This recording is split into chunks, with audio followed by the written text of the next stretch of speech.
Ce salon est organisé sans gros moyens par quelques citoyens. L'espoir vient de ce que ce salon a lieu grâce à l'engagement individuel des intervenants et auteurs. C'est un salon qui s'appelle Des livres et l'alerte. C'est un salon du livre, de lanceuses et lanceurs d'alerte. Et il s'appelle Des livres et l'alerte parce que les livres permettent de délivrer l'alerte.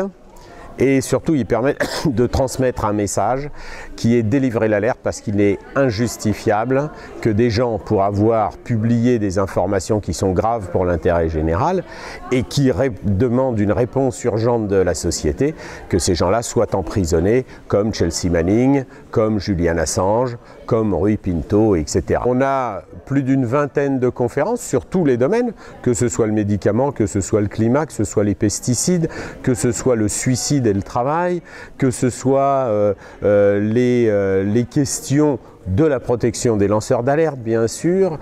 Donc on a 22 rencontres pour cette année, 75 intervenants et une centaine d'auteurs intervenants qui viennent en dédicace pour promouvoir le livre. Pourquoi? Parce que notre slogan, c'est « Passer de l'alerte à la lettre ».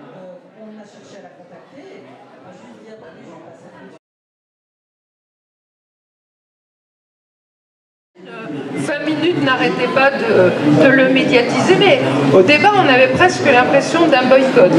Donc comment vous faites, en plus dans les lanceurs d'alerte, heureusement ils ne sont pas représentatifs de la qualité de ce qu'il y a ici, mais il y a aussi des gens qui disent au secours les martiens arrivent, il me faut la première page du journal pour prévenir tous les enfants. Donc comment vous faites pour avoir un regard discriminant par rapport à ça? Hélène? Oui, beaucoup de questions. Après, sur le choix des sujets, est-ce qu'on va relayer ou pas les personnes qui nous sollicitent, les lanceurs d'alerte qui nous sollicitent? C'est vrai que c'est pas toujours évident de faire comprendre. On est très sollicité, on reçoit régulièrement des courriers. La rédaction Mediapart, il y a des piles de courriers qui arrivent dans la boîte, mais qui sont à peine ouvertes, hein, je dois le reconnaître, ou des emails, ou les personnes nous sollicitent beaucoup, très souvent avec des histoires personnelles, avec des démêlés judiciaires, ils se heurtent, voilà, ils ont l'impression que la justice ne les prend pas en compte. Voilà, c'est souvent des démêlés avec un notaire ou des affaires immobilières. On vient souvent nous voir avec des questions personnelles. Et donc ce que j'ai souvent du mal à expliquer à ces personnes, c'est que nous on va écrire un article si l'affaire a un intérêt public, c'est-à-dire au-delà du cas personnel, de la souffrance de la personne qui nous sollicite. Est-ce que ça peut intéresser au-delà? Est-ce qu'elle soulève un problème social, politique? Est-ce qu'elle met en cause... On a aussi ce critère-là. Est-ce qu'elle met en cause un anonyme ou est-ce qu'elle met en cause une personne publique? Un chef d'entreprise, un élu qui a une certaine notoriété. Et là, c'est vrai que tout va dépendre un peu du média. Un média local va pouvoir relayer une information qui concerne un élu qui est uniquement élu local et pas élu national. Dans les médias nationaux, on va avoir tendance à s'intéresser à l'affaire si elle met en cause une personnalité d'envergure nationale. Voilà.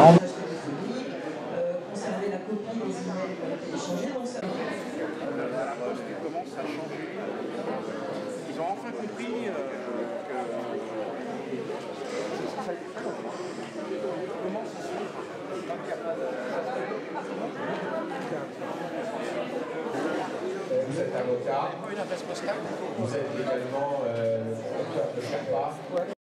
Je comprends cette difficulté parce qu'on est très sollicité en tant que journaliste par des citoyens qui veulent dénoncer des choses. Et effectivement, c'est difficile de tous les jours pouvoir y répondre favorablement. C'est vrai que souvent, les lanceuses d'alerte et les lanceurs d'alerte doivent batailler avant de mobiliser l'opinion et les médias. Mais c'est vrai que les personnes très sérieuses qui arrivent avec des éléments et un vécu très personnel, il y a quand même une écoute aujourd'hui journalistique et de plus en plus. Moi, je crois qu'on va plutôt dans le bon sens, dans l'écoute des citoyens, en tout cas sur les questions de santé, donc celles que je connais. Il peut y avoir une information, il peut y avoir une histoire dans ce qu'il raconte, dans ce qu'elle raconte, mais c'est pas bien organisé ou c'est pas bien proposé et mis en avant, c'est un peu brouillon, donc on peut passer à côté, je pense que c'est arrivé plein de fois de passer à côté de sujets parce qu'il y a une hiérarchie à mettre en place quand on n'a pas beaucoup de temps, donc quand on reçoit tous ces courriels, il faut qu'on regarde vite, et très vite effectivement on voit s'il y a un intérêt public, s'il va y avoir une bonne info, des fils à tirer, si la personne est consciencieuse à des pièces, des documents, ça aide toujours, et à ce moment-là on peut la contacter, puis finalement ça peut aussi tomber à l'eau, ou alors c'est personnel, un combat d'une vie, et il y a des grandes détresses dans certains courriers qu'on reçoit, c'est vraiment... Et encore une fois, c'est pas des questions de personnes, c'est des questions de système, effectivement, et puis qui fait une information au rabais, c'est-à-dire, on peut penser à l'affaire du pont de Ligonnès, c'est cette idée qu'on a des sources au sein de la police, alors après les journalistes se sont justifiés en disant c'était plusieurs sources au sein de la police. Et donc, d'une certaine manière, on peut considérer que c'est une seule et unique source. Et du coup, tout de suite sortir une information, les chaînes d'infos qui dégainent,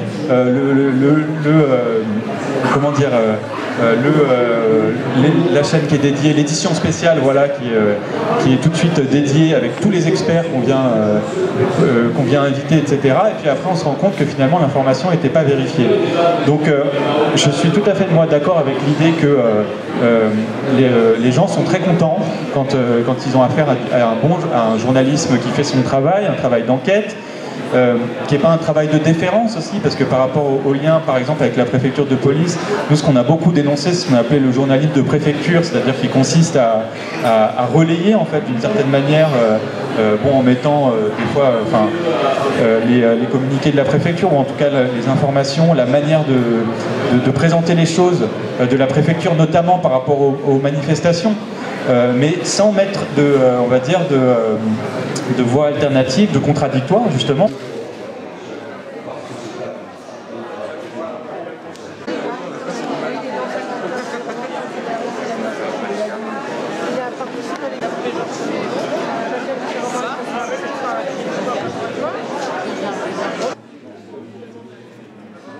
En fait, l'idée, c'est de faire des enquêtes au long cours qu'on diffuse sur notre site, sur disclose.ngo, et ensuite avec des médias partenaires, dont Mediapart d'ailleurs, afin de maximiser l'impact et maximiser la visibilité de nos sujets, parce que le temps médiatique et le bruit médiatique est tel que c'est quand même compliqué de faire passer une idée et une information aujourd'hui. Donc notre idée, c'était on mutualise, on coordonne une sortie de l'enquête, et voilà. Et donc tout ça se fait sans rédaction à proprement parler, comme dans les médias traditionnels.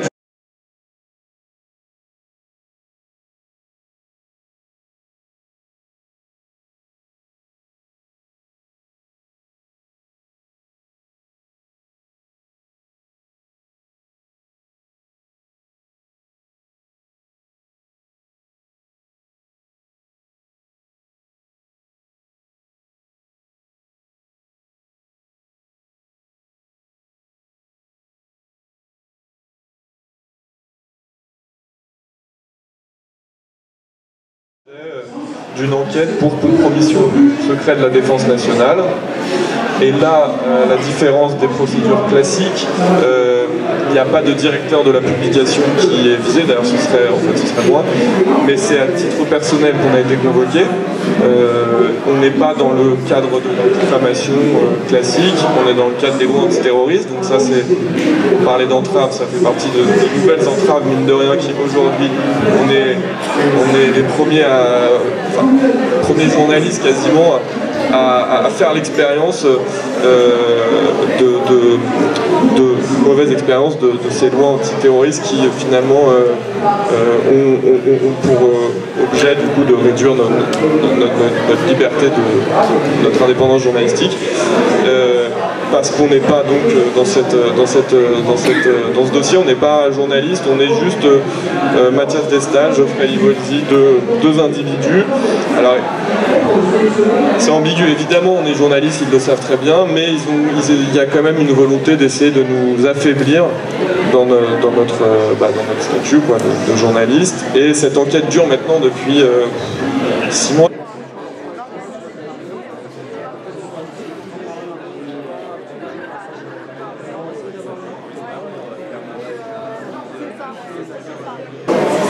L'obligation de subir nous donne le droit de savoir. Et c'est ce droit de savoir qui est nié. Alors, je suis Frédéric Lemaire, je suis secrétaire de rédaction à Acrimed.